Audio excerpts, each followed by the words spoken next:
بسم اللہ الرحمن الرحیم۔ میرے پیارے دوستو، آج کی ویڈیو بہت خاص ہونے والی ہے کیونکہ تیسرے خلیفہ حضرت سیدنا عثمان غنی رضی اللہ عنہ کے حالات اور واقعات کے بارے میں ہم بتائیں گے کہ کس طرح آپ نے اسلام لانے کے بعد تکلیفیں جھیلی اور پھر کس طرح آپ کو نبی کریم صلی اللہ علیہ وسلم نے ذو النورین کے لقب سے نوازا۔ تو آپ پوری ویڈیو دیکھیے تاکہ بات اچھی طرح سے سمجھ میں آ جائے۔ تو چلیے شروع کرتے ہیں۔ میرے پیارے دوستو، خلیفہ سوم سیدنا عثمان غنی ذو النورین رضی اللہ عنہ کا تعلق قریش کے معزز قبیلے سے تھا۔ سلسلہ نسب عبد المناف پر رسول اللہ صلی اللہ علیہ وسلم سے جا ملتا ہے۔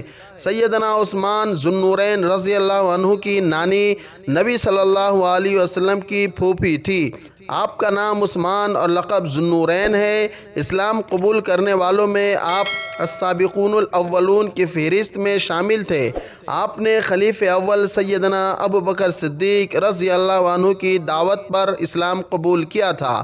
حضور صلی اللہ علیہ وسلم پر ایمان لانے اور کلمہ حق پڑھنے کے جرم میں حضرت سیدنا عثمان غنی رضی اللہ عنہ کو ان کے چچا حکم بن ابو العاص نے لوہے کی زنجیروں سے باندھ کر دھوپ میں ڈال دیا۔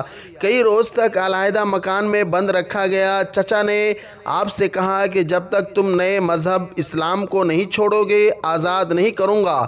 یہ سن کر آپ نے جواب میں فرمایا کہ چچا، اللہ کی قسم میں مذہب اسلام کو کبھی نہیں چھوڑ سکتا اور اس ایمان کی دولت سے کبھی دستبردار نہیں ہوں گا۔ سیدنا عثمان غنی رضی اللہ عنہ اعلیٰ سیرت و کردار کے ساتھ ثروت و سخاوت میں بھی مشہور تھے۔ رسول اللہ صلی اللہ علیہ وسلم نے فرمایا کہ جنت میں ہر نبی کا ساتھی و رفیق ہوتا ہے، میرا ساتھی عثمان ہوگا۔ سیدنا عثمان کے دائرہ اسلام میں آنے کے بعد نبی کریم نے کچھ عرصہ بعد اپنی بیٹی سیدہ رقیہ رضی اللہ عنہا کا نکاح آپ سے کر دیا۔ جب کفار مکہ کی اذیتوں سے تنگ آ کر مسلمانوں نے نبی کریم صلی اللہ علیہ وسلم کی اجازت اور حکم الہی کے مطابق ہجرت حبشہ کی تو سیدنا عثمان رضی اللہ عنہ بھی ماں اپنی اہلیہ حضرت رقیہ حبشہ ہجرت فرما گئے۔ جب حضرت رقیہ رضی اللہ عنہا کا انتقال ہوا تو نبی کریم صلی اللہ علیہ وسلم نے دوسری بیٹی حضرت ام کلثوم رضی اللہ عنہا کا آپ کی زوجیت میں دے دی اور آپ سے نکاح کرا دیا۔ اس طرح آپ کا لقب ذو النورین معروف ہوا۔ مدینہ منورہ میں پانی کی قلت تھی جس پر سیدنا عثمان رضی اللہ عنہ نے نبی پاک صلی اللہ علیہ وسلم کی اجازت سے پانی کا کنواں خرید کر مسلمانوں کے لیے وقف فرما دیا۔ اور اسی طرح غزوہ تبوک میں جب رسول اللہ صلی اللہ علیہ وسلم نے مالی اعانت کی اپیل فرمائی تو سیدنا عثمان غنی رضی اللہ عنہ نے 30,000 فوج کے 1/3 اخراجات کی ذمہ داری لے لی۔ جب رسول اکرم نے زیارت خانہ کعبہ کا ارادہ فرمایا تو حدیبیہ کے مقام پر یہ علم ہوا کہ قریش مکہ آمادہ جنگ ہے۔ اس پر آپ نے سیدنا عثمان رضی اللہ عنہ کو سفیر بنا کر مکہ بھیجا۔ قریش مکہ نے آپ کو روکے رکھا تو افواہ پھیل گئی کہ سیدنا عثمان کو شہید کر دیا گیا ہے۔ اس موقع پر 1400 صحابہ سے نبی صلی اللہ علیہ وسلم نے بیعت لی کہ سیدنا عثمان غنی رضی اللہ عنہ کا قصاص لیا جائے گا۔ یہ بیعت تاریخ اسلام میں بیعت رضوان کے نام سے معروف و مشہور ہے۔ قریش مکہ کو جب صحیح صورتحال کا علم ہوا تو آمادہ صلح ہو گئے اور سیدنا عثمان رضی اللہ عنہ کو واپس بھیج دیا۔ خلیفہ اول سیدنا ابو بکر صدیق رضی اللہ عنہ کی مجلس مشاورت کے آپ اہم رکن تھے۔ امیر المومنین سیدنا عمر رضی اللہ عنہ کی خلافت کا وصیت نامہ آپ نے ہی تحریر فرمایا۔ دینی معاملات پر آپ کی رہنمائی کو پوری اہمیت دی جاتی۔ سیدنا عثمان غنی رضی اللہ عنہ صرف کاتب وحی ہی نہیں تھے بلکہ قرآن مجید آپ کے سینے میں بھی محفوظ تھا۔ آیات قرآنی کے شان نزول سے خوب واقف تھے۔ بطور تاجر دیانت و امانت آپ کا طر امتیاز تھا۔ نرم خو تھے اور فکر آخرت ہر دم پیش نظر رکھتے تھے۔ نبی کریم صلی اللہ علیہ وسلم کا ارشاد ہے، عثمان کی حیا سے فرشتے بھی شرماتے ہیں۔ تبلیغ و اشاعت اسلام کے لیے فراخ دلی سے دولت صرف فرماتے تھے۔ ان کا دور حکومت تاریخ اسلام کا ایک تابناک اور روشن باب ہے۔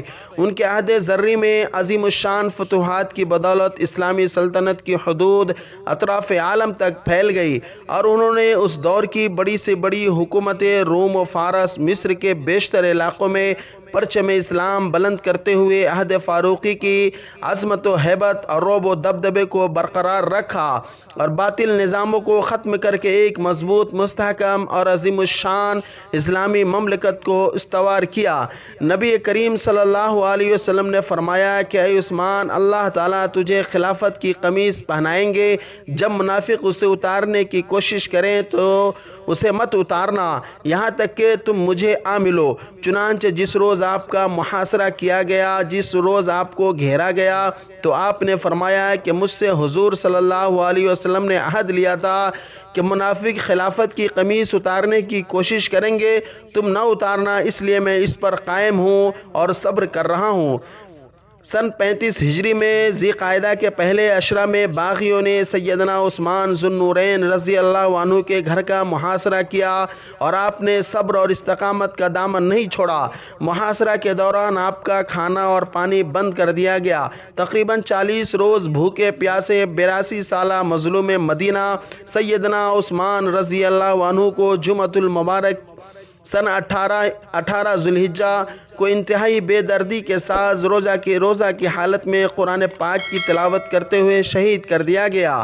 سیدنا عثمان رضی اللہ عنہ کو شہید کرنے کی یہ سازش در حقیقت اسلامی تاریخ کی سب سے اول اور سب سے عظیم سازش تھی، اور اس طرح سے اسلام کا سپاہی خلیفہ سوم حضرت عثمان دنیا سے چلے گئے۔ اللہ تعالی ہم سب کو صحابہ کرام رضی اللہ تعالی عنہم اجمعین کی کامل محبت نصیب فرمائے، آمین ثم آمین۔ اگر آپ کو ہماری یہ کوشش پسند آئے تو آپ ہمارے اس چینل کو لائک، شیئر اور سبسکرائب ضرور کریں۔ خدا حافظ، پھر ملیں گے کسی نئی ویڈیو میں، تب تک کے لیے آپ اپنا خیال رکھیے۔ اللہ حافظ۔